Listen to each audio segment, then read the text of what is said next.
O Procurador-Geral da República, Rodrigo Janot, encaminhou na terça-feira, 6 de setembro, um parecer ao Supremo Tribunal Federal no qual ele defende o aborto nos casos de infecção da gestante pelo vírus da Zika.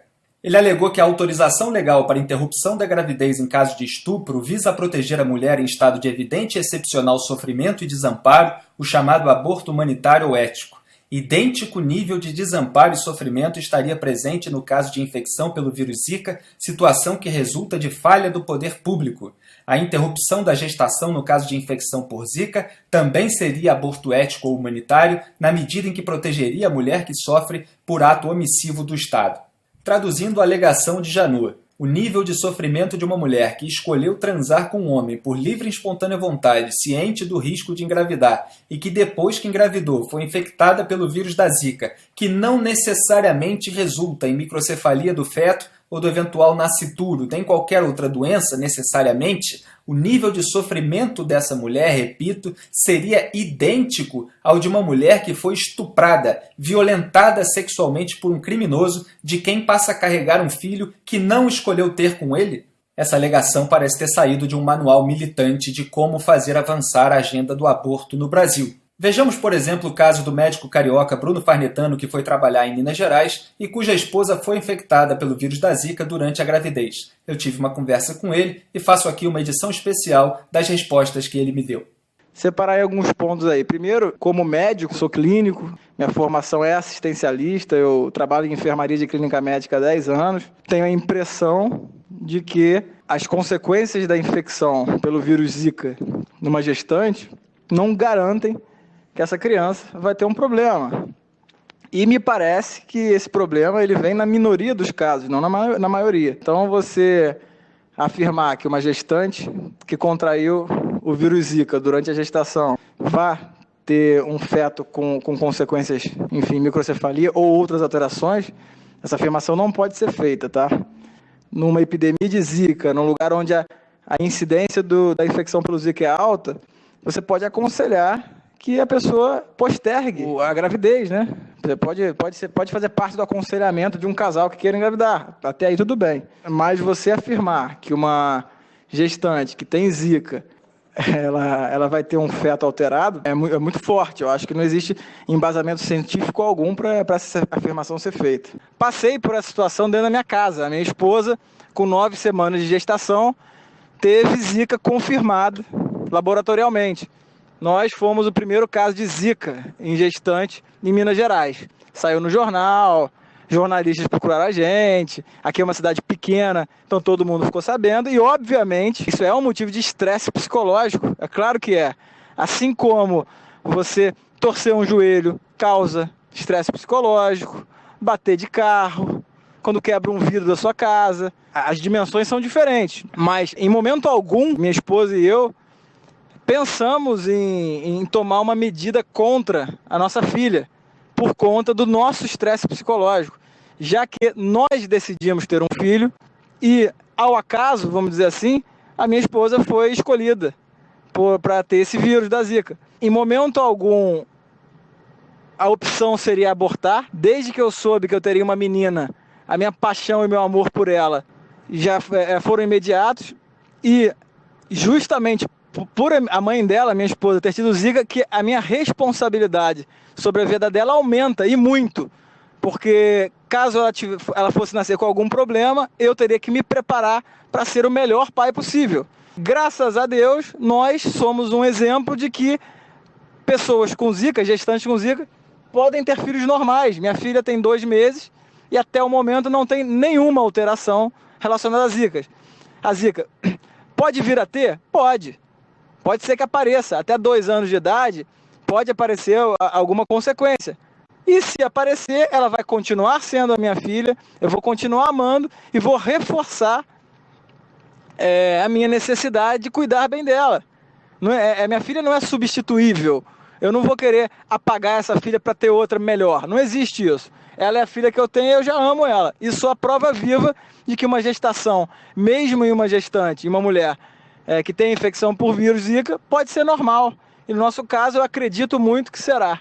Para complementar, e essa é uma opinião pessoal minha, tá? Não acho que isso tem que ser regra para todo mundo, não.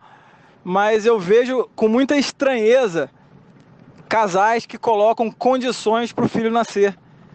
Então, se tiver zika, eu não quero. Se tiver síndrome de Down, eu não quero. Se tiver não sei o que, eu não quero. Porque, na verdade, problemas podem acontecer a qualquer momento. A criança pode nascer saudável e ter um comportamento que desagrade um pai, ter uma doença que desagrade um pai e uma mãe. Então, eu evito colocar condições aos meus filhos. Eu não acho que vai ser um fator externo que vai me fazer decidir pela vida dele ou não. Eu não tenho esse poder. Não cabe a mim decidir se essa vida vai continuar ou não. Cabe a mim decidir se eu quero ter filho ou não. Então, a minha estranheza vem dessa questão da decisão de ter filho ou não. As pessoas não pensam nisso, né? Ninguém precisa ter filho. Você não precisa ter um casal feliz, ele não precisa ser um casal com filho, né? Isso vai de cada um. Parece muito simples você colocar condições para a vida do outro, né? Enquanto, na verdade, eu acho que a gente tem que redobrar os esforços para a gente ser melhor. Eu tenho que ser melhor pai, eu tenho que ser melhor marido, e não o meu filho tem que ser melhor. Então, o meu esforço é para melhorar a minha pessoa e não os outros. Pois é, eis aí um exemplo completo. Na verdade, o que existe é uma exploração oportunista da epidemia de Zika e do medo das mulheres que engravidam nesse cenário por parte do movimento abortista, do qual Janot, consciente ou inconscientemente, está servindo como instrumento. Ele que sempre esteve cercado na PGR, no MPF, de militantes de esquerda, como Ela Vieco, Eugênio Aragão, Débora Duprá, sobre os quais eu já falei aqui e ainda vou falar mais vezes. E como nesse debate sempre surge a questão da baixa renda, como se os pobres não tivessem condições de ter uma gestação bem acompanhada e depois cuidar de filhos com eventuais problemas, eu também questionei o Bruno sobre esse assunto. E outra coisa, a questão da microcefalia, ela não é uma novidade. E não é a Zika, o vírus da Zika, o único causador.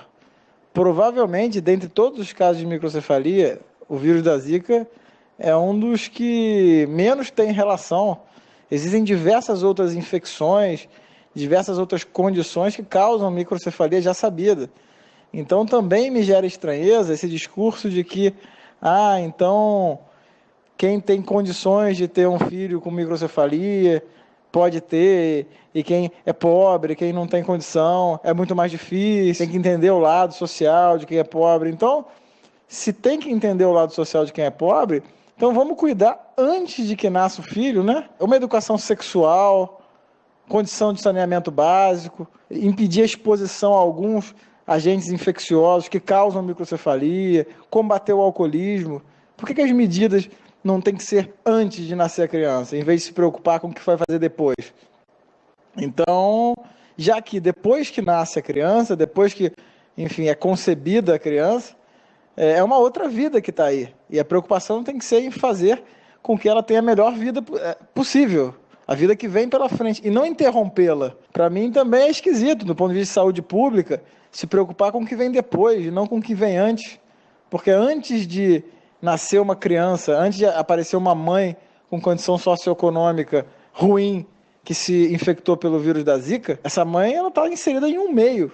Tá? E esse meio, e as condições desfavoráveis desse meio, que devem ser a preocupação, e não a preocupação em interromper a vida dessa criança, que pode ser que venha normal, pode ser que venha com diversas vocações ou potenciais de ser um ser humano muito melhor do que outros que vêm de uma situação muito melhor, muito mais favorável. A gente tem exemplos aí no esporte, na vida acadêmica, na vida intelectual, na literatura, de pessoas que ascenderam do ponto de vista sociocultural e são grandes representantes da humanidade. Então, eu acho que você pegar e tentar abreviar a vida de uma pessoa mais humilde, mais simples, pela possibilidade dela vir a nascer com um problema, muito confuso também.